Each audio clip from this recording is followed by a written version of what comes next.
사랑하는 여러분, 한 주간 평안하셨습니까? 네. 여러분, 이번 한 주간 사시면서 아니면 지금 살면서 한 번도 낙심해 본 적이 없으십니까? 어떠십니까? 낙심을 혹시 이번 주에 여러분 낙심을 하셨다거나 아니면 다음 주에 낙심할 예정이신 분이 계십니까? 이 낙심이라는 것이 참 안 하고 싶지만 우리들 마음 가운데 찾아오는 그럴 때가 많이 있습니다. 낙심을 사전의 정의를 찾아보니까 바라던 일이 이루어지지 아니하여 마음이 상함이라고 되어 있습니다. 그러니까 이러한 사전적인 정의를 좀 보면 결국에는 결과에 대한 나의 마음의 반응을 의미하는 것이라는 것을 알 수가 있습니다. 그리고 이 낙심을 이제 한문으로 보면 떨어질 낙의 마음심이죠. 그러니까 마음이 이렇게 떨어지는 거예요. 여러분, 위에서부터 떨어져서 우리에게 좋은 거는 하나님 은혜밖에 없어요. 대부분 잘 생각해 보세요. 위에서 떨어져서 우리가 온전해지는 게 있을까요? 물론 뭐 벼락 맞아서 돈벼락을 맞으면 좋을 수 있겠지만 대부분은 사람들은 어떻게 하죠? 높은 곳에서 낮은 곳으로 떨어지면 그 강도와 높이에 따라 상처를 받습니다. 그래서 많은 사람들은 높이 올라가면 올라갈수록 떨어지지 않기 위해서 발버둥 치죠. 권력이 높은 데를 맛보면 그 권력에서 떨어지지 않기 위해서 붙잡고, 성공의 높은 데를 맛본 사람은 그 성공을 유지하기 위해서 붙잡습니다. 또 많은 사람들은 높이 올라가면 올라갈수록 떨어질 때의 아픔이 있다는 걸 알면서도 사람들은 계속해서 높이 올라가려고 합니다. 이만큼 그렇기 때문에 떨어졌을 때 그 강도가 굉장히 크기 때문에 사람들은 그것으로 인하여 발버둥 친다는 겁니다. 문제는 낙심이 없지 않다라는 것이 문제라는 거죠. 그러니까 아무리 높이 올라가고 내가 최선을 다한다고 해도 결국에는 낙심하는 일은 생길 수밖에 없다라는 것입니다. 왜 그럴까요? 인생이 내 마음대로 되지 않기 때문입니다. 또 우리가 하나님 앞에 죄를 지음으로 하나님과의 어떤 안테나가 맞지 않으면서 우리들의 인생은 내가 바라고 내가 소원하는 대로 맞지 않다 보니 우리 가운데 낙심이라는 것이 찾아올 수밖에 없다는 겁니다. 근데 많은 사람들이 낙심이 오면 자기만 그렇다라고 생각을 해요. 제가 어떤 책에서 읽어보니까 낙심이라는 것은 지극히 인간적인 반응이다라는 표현을 썼습니다. 그러니까 결국 사람이니까 낙심하는 것이지 본능에 따라 반응하는 짐승들은 낙심할 줄 모른다라는 것이죠. 뭐 반려견을 키우신 분들이나 이런 거 보면 강아지가 뭐 안 주면 시무룩하고 이런 것 때문에 뭐 강아지도 그런 거 있지 않느냐라고 할 수 있지만 사실 엄밀히 얘기하면 그건 우리가 보는 인간의 감정으로 보는 그 강아지나 그런 우리 반려묘나 반려견을 바라보는 것이지 실제로 본능에 따라 살아가는 그들에게는 우리가 가지고 있는 그런 마음, 그런 것들은 부족한 것이 사실입니다. 그런 의미에서 보면 어떤 일에 기대를 걸고 희망을 품었다가 좌절하고 낙심하는 것은 지극히 정상적이며 평범한 일이다라는 것입니다. 그러니까 여러분들이 혹시 낙심을 하셨다거나 아니면은 뭔가 낙심된 일이 있었다면 그것으로 인해 여러분들이 전혀 이상한 것이 아니라는 거예요. 누구나 다 낙심할 수 있다라는 것입니다. 문제는 뭘까요? 문제는 낙심에서 헤어나지 못한 채 오래 머물러 있는 것이 문제라는 겁니다.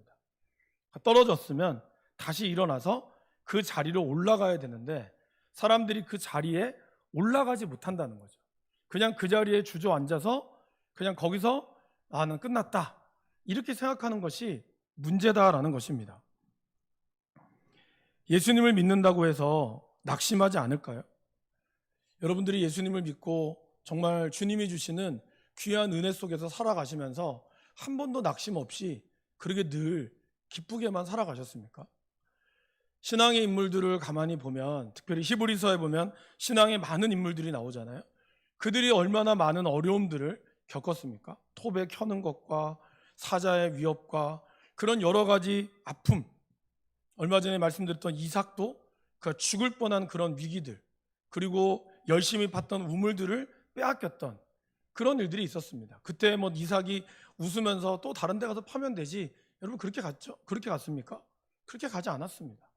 나중에 아말렉 왕하고 이야기한 거 보면 그렇게 이야기해. 자기 속에 있는 말을 이야기하잖아요. 너희들 내 거 다 뺏어갔잖아. 그 말은 뭐죠? 말하지 않았지만 그 마음 가운데 상심함이 있었다라는 것입니다. 하나님을 믿고 하나님의 음성을 들었던 그들이 왜 이렇게 낙심할까요? 아니, 우리가 여러분들이 잘 알고 계시는 예수님도 겟세마네 동산에서 기도하러 가실 때 베드로와 야고보와 요한을 데리고 가면서 뭐라 그러셨죠? 내가 여기서 고민하여 죽게 됐으니 이제 정말 죽을 것 같다. 그러니까 제발 나를 위하여 기도해 달라고. 그 말은 뭡니까? 너무 낙심이 됐다는 거죠. 지금 내가 너무 두렵고 내가 너무 떨린다는 거예요. 아니, 어떻게 신이었던 신인 하나님이, 하나님의 아들이 어떻게 그렇게, 사실 보기 좀 부끄럽잖아요. 적어도 이렇게 리더자라면 이끌어가는 사람들 앞에서 당당한 모습을 보여야 되죠. 근데 예수님은 그들 앞에서 그렇게 연약한 모습을, 낙심한 모습을 보였다라는 것입니다. 그러니까 그렇게 보면 신앙생활 한다는 것도 우리가 낙심이 없지는 않다라는 겁니다. 그러나 하나님께서는 그 낙심한 가운데서도 그들을 낙심에서 이길 수 있도록 도와주시고 붙들었다라는 것이 중요하다라는 것입니다. 그래서 떨어진 자리에서 우리가 올라가는 것. 그러니까 결국 낙심 자체가 문제가 아니라 낙심으로부터 오는 우리의 이 반응이 우리가 이 낙심에서 이길 수 있는 방법이다라는 것입니다. 오늘 예수님께서는 제자들에게 항상 기도하고 낙심하지 말아야 할 것을 비유로 말씀하셨다라고 1절에 기록하고 있습니다. 이 앞서 예수님께서 이 제자들과 어떤 일이 있었을까요? 17장 보면 바리새인들이 예수님을 찾아왔습니다. 그러면서 그들이 이렇게 물어요. 17장 20절에 하나님의 나라가 어느 때에 임하나이까 묻거늘. 그러니까 그들도 이 하나님의 나라, 마지막 때, 그들이 그렇게 구약에서 하나님을 기다렸던 그 메시아의 때를 간절히 원했다는 거죠. 근데 그들이 말씀을 그렇게 연구하였지만 잘 몰랐어요. 분명히 뭔가 징조가 있었음에도 불구하고 잘 모르니까 예수님을 찾아온 겁니다. 근데 예수님께서 뭐라고 그러시죠? 하나님의 나라는 볼 수 있게 임하는 것이 아니요 또 여기 있다 저기 있다 하고도 못하리니 하나님의 나라는 너희 안에 있느니라, 이렇게 말씀하고 있습니다.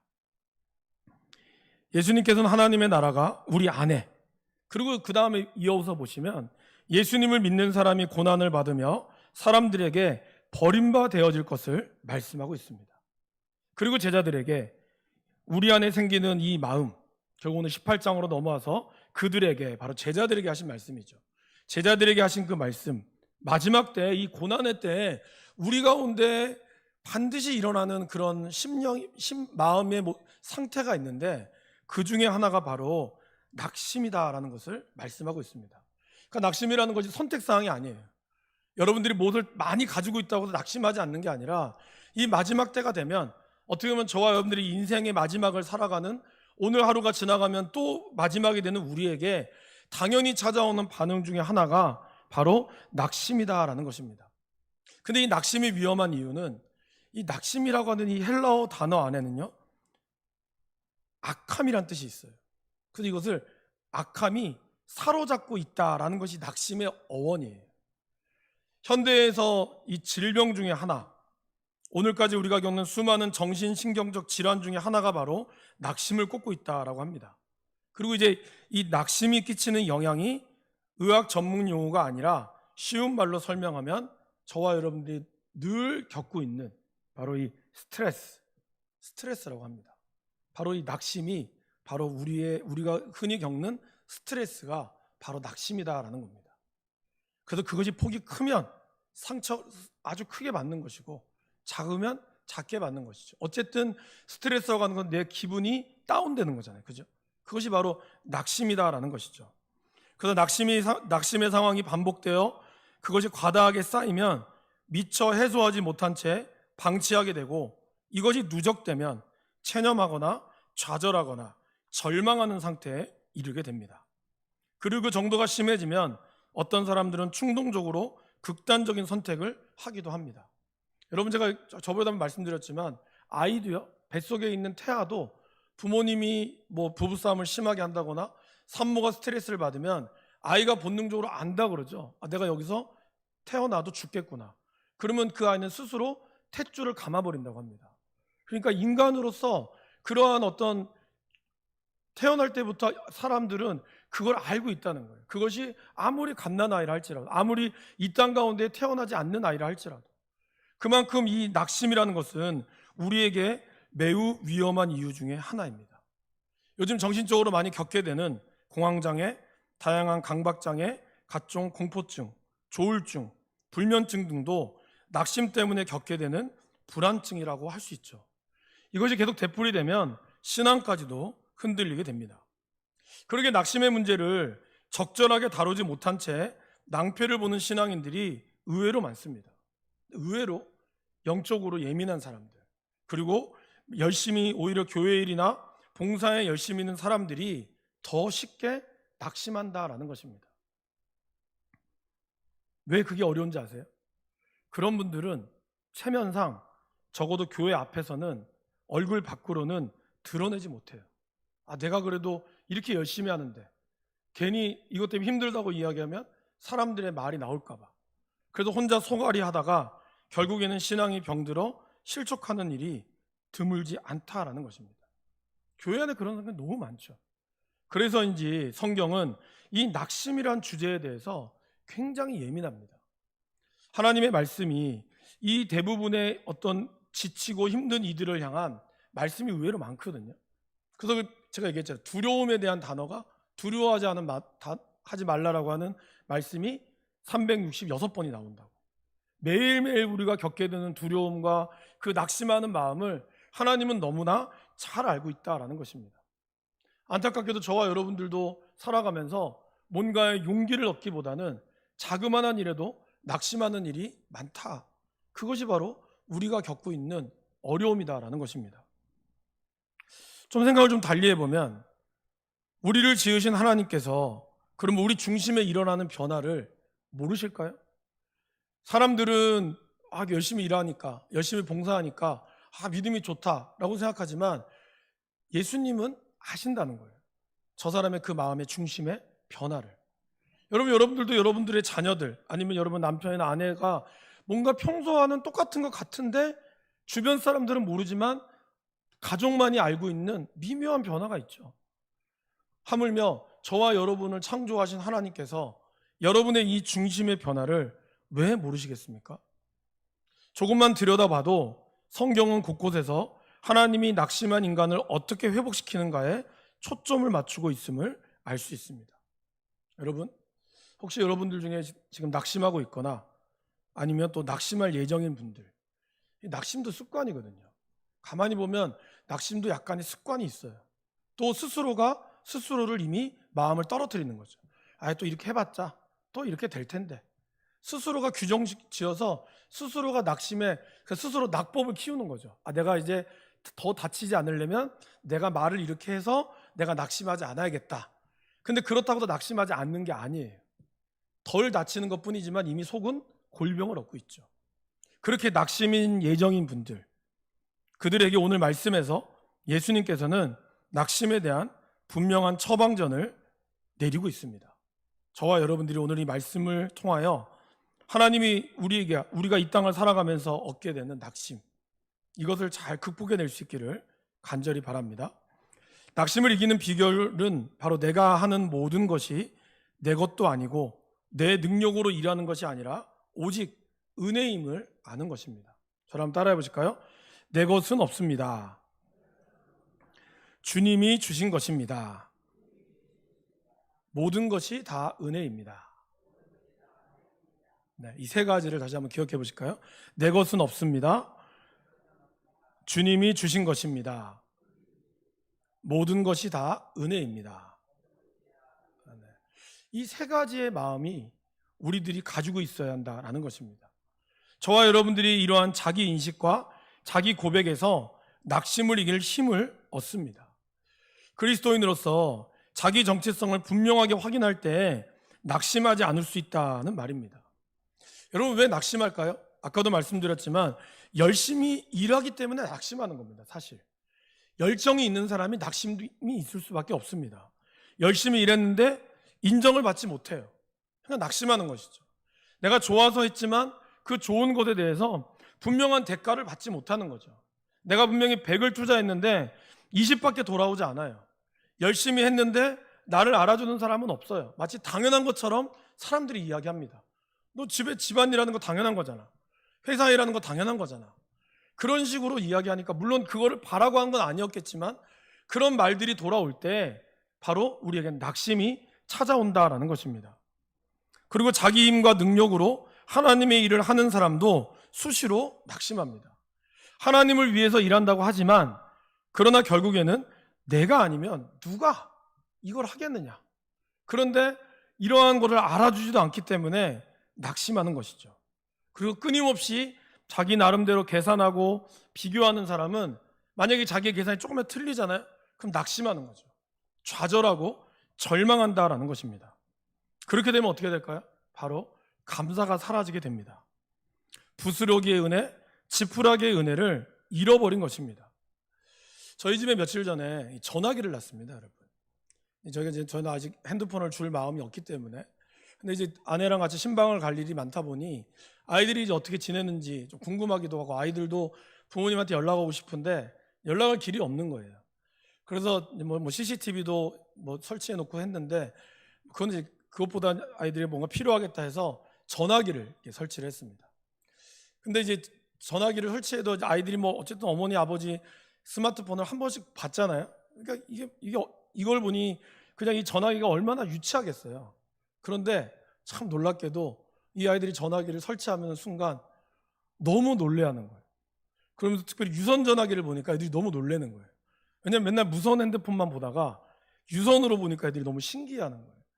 전화번호가 떴다라는 이제 카톡이 저한테 와서 제가 집에 전화를 했어요. 근데 여준이가 전화를 어떻게 받았는지 아세요? 전화기 보면서 이렇게 받잖아요. 근데 얘가 이 전화기를 처음 보니까 이렇게 받은 거예요. 그 소리가 안 들리는 거예요. 내가 여보세요 하는데 소리가 안 들려. 멀리서 들려. 그래서 왜 그러나 했더니 나중에 아내가 얘기해 주더라고. 얘가 이렇게 전화를 받았다고. 그러니까 얘 인생에서 전화기 처음 본 거예요. 무선 전화기도 이제 있거든요.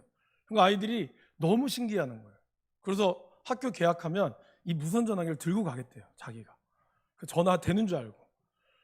그러니까 너무 신기하고, 근데 사실은 우리가 보기에는 우리는 유선 전화기 쓰다가 스마트폰 쓰는 사람들은 사실 유선 전화기는 필요가 없죠. 요즘엔 전화기 누가 놓습니까? 집에 스마트폰 있는데.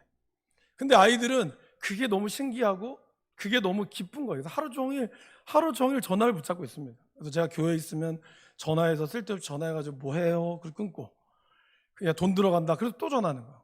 그러니까 이런 일들이 아이들이 있어요. 아이들이기 때문에 가능한 거죠.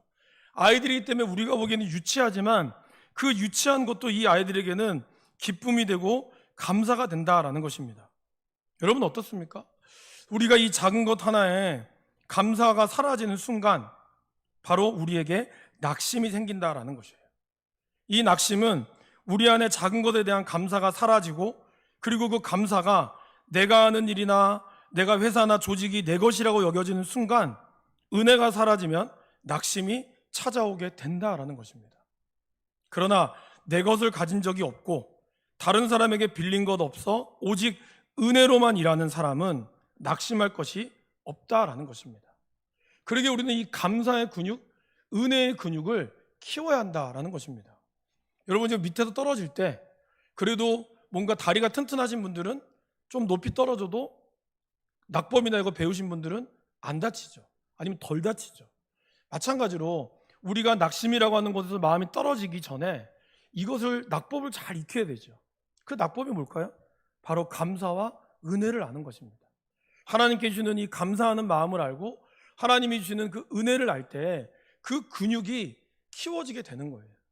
그래서 제가 저번에 말씀드렸죠. 신앙은 여러분 절대로 예수님을 처음 믿는 순간부터 끝까지 이렇게 올라가지 않습니다. 물론 멀리서 보면 그렇지만 자세히 들여다보면 신앙은 언제나 좋았다 나빴다 좋았다 나빴다 계속해서 이런 어떤 그래프가 요동치는 것입니다. 근데 우리가 감사의 근육을 키우면 이 요동치는 이것이 점점점 폭이 스무스해지는 거죠. 그래서 낙심이 생겨도 오히려 낙심 때문에 그것이 나한테는 나중에는 처음에는 걸림돌이었죠. 어떤 일에 교회를 열심히 다니다가 낙심이 되면 그것 때문에 한참 동안 신앙을 쉴 수 있지만 우리가 근육이 강해지면 이 걸림돌이 아니라 디딤돌이 된다는 거예요. 그러기에 저와 여러분들이 이 은혜를 아는 것, 이것이 중요하다라는 것입니다. 다시 한번 따라해 보실까요? 내 것은 없습니다. 주님이 주신 것입니다. 모든 것이 다 은혜입니다. 이 고백을 우리가 할 수 있기를 바랍니다. 오늘 예수님이 이 비유로 든 이 여인을 한번 보겠습니다. 그녀는 아무것도 가진 것이 없었습니다. 지금도 조금 그럴 수 있지만 1세기의 과부들, 남편이 없는 여인은 사회적 약자였습니다. 늘 언제나 위험에 노출되어 있었습니다. 그러던 어느 날 이 과부가 억울한 일을 당한 거예요. 그래서 재판장을 찾아갔습니다. 그런데 이 공정해야 될 재판장은 사실 악질 중에 악질이었어요. 성경에 뭐라고 되어 있죠? 하나님을 두렵게 여기지도 않고 사람은 말할 것도 없이 아주 무시하는 사람이었습니다. 이 사람에게 무엇을 기대하겠습니까? 하지만 이 과부는 지푸라기라도 잡아야 되는 상황이었어요. 그래서 재판장을 찾아갔죠. 아니나 다를까 재판장은 콧방귀도 안 뀌었을 겁니다. 뭐라는 거야? 그냥 알아서 해야지. 아마 무시했을 거예요. 근데 이 과부는 매일매일 재판장을 찾아가서 하소연을 했습니다. 주변 사람들이 아마 그랬을 거예요. 가지 말라고. 제발 가봤자 아무 소용없다고. 그래도 찾아갔어요. 재판장도 아마 협박했을 겁니다. 이렇게 자꾸 오면 모독죄로 고발할 거라고, 쫓아낼 거라고, 벌금 매릴 거라고. 그래도 아마 찾아왔을 겁니다. 왜 그랬을까요, 여러분? 이 과부에게는 재판장밖에 없었기 때문이에요. 자기 힘으로는 도저히 이 원한을 풀 수 있는 능력이 없었기 때문입니다. 왜 이 여인도 몰랐겠습니까? 이 재판장이 어떠한 사람이라는 것을 알았겠죠. 하지만 지금 자기가 붙잡을 수 있는 것은 이 재판장밖에 없었어요.